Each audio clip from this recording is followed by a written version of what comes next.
ایک بھائی نے پوچھا تھا کہ روح کی اصل شکل کیسی ہے؟ ہم روح کو ٹرانسپیرنٹ تصور کرتے ہیں. ٹرانسپیرنٹ مینس آر پار اس کے نظر آنا جیسے. تو کیا دیکھیں، چونکہ روح کو کسی نے دیکھا نہیں اور اس کی حقیقت کے بیان سے اللہ تبارک و تعالی نے اپنے حبیب کریم صلی اللہ علیہ وسلم کو منع فرما دیا. جب پوچھا یہود نے کہ ایک نبوت کی نشانی تھی کہ یہود کو پتہ تھا اگر ہم اس نبی سے روح کے بارے میں کویسچن کریں گے، اگر انہوں نے روح کے بارے میں بتا دیا تو یہ نبی نہیں، اور اگر نہیں بتایا تو پھر اس کا مطلب ہے کہ یہ ان کے نشانیاں لکھی ہوئی تھی کہ اس نبی سے جب روح کے بارے میں کویسچن ہوگا وہ اس کا جواب نہیں دیں گے، اس کو اللہ کی طرف منسوب کریں گے.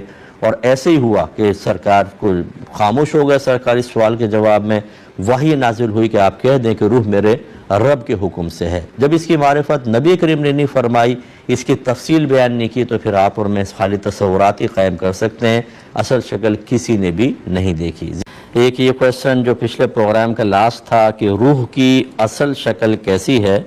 ہم روح کو ٹرانسپیرنٹ تصور کرتے ہیں. کیا یہ صحیح ہے؟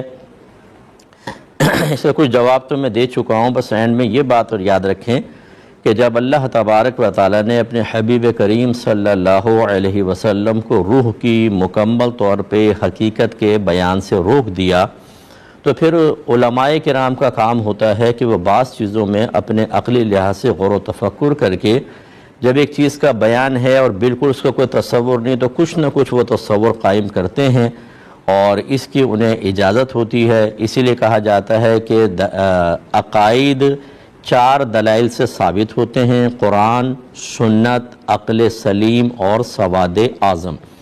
تو بعض چیزیں جس پہ شریعت نے ذکر تو کیا لیکن حقیقت بیان نہیں کی، ان میں ایک محتاط سی تعریف علماء رکھتے ہیں تاکہ عوام ان کا کچھ نہ کچھ صحیح تصور قائم کر سکیں. لہٰذا علماء اسلام نے ارشاد فرمایا کہ روح ایک جسم لطیف ہے، یعنی ایسا جسم ہے کہ اس کے آر پار نظر آ سکتا ہے، اور اگر اس کے درمیان سے یوں ہاتھ ڈالیں تو آپ کا ہاتھ کسی چیز کو ٹچ نہیں ہوگا، اس کے درمیان سے گزر جائے گا. یہ جسم لطیف کہلاتا ہے. تو بس یہ ایک جسم لطیف ہے جو جسم کثیف میں سرائیت کیے ہوئے ہے.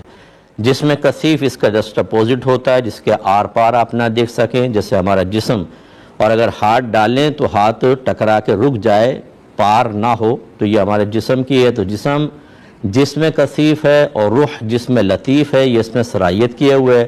جب ان دونوں کو ملا دیا جاتا ہے تو انسان زندہ ہوتا ہے اور حیات ہوتی ہے، اور جب روح اور جسم کا تعلق منقطع ہوتا ہے تو وفات یا موت ہوتی ہے.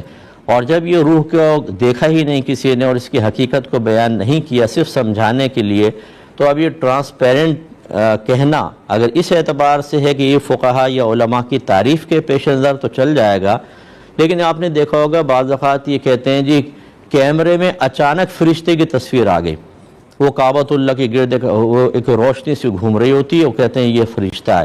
اس طرح کے جو غیر شرعی تصورات ہیں ان کو ذہن میں نہ لایا جائے.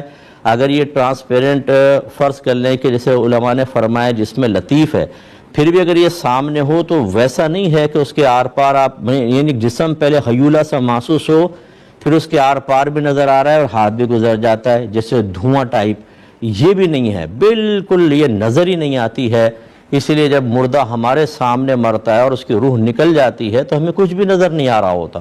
اگر یہ دھوئیں کی مثل ہوتی یا روشنی کی ایک مثل ہی ہوتی تو کچھ نہ کچھ تو نظر آتا. تو لہٰذا یہ ایسی چیز اللہ نے پیدا کی ہے کہ ہمارے لیے زندگی کے لیے انتہائی ضروری بھی ہے، لیکن آنکھوں سے بالکل اوجھل رکھی ہے. یہ اس کا کمال قدرت ہے.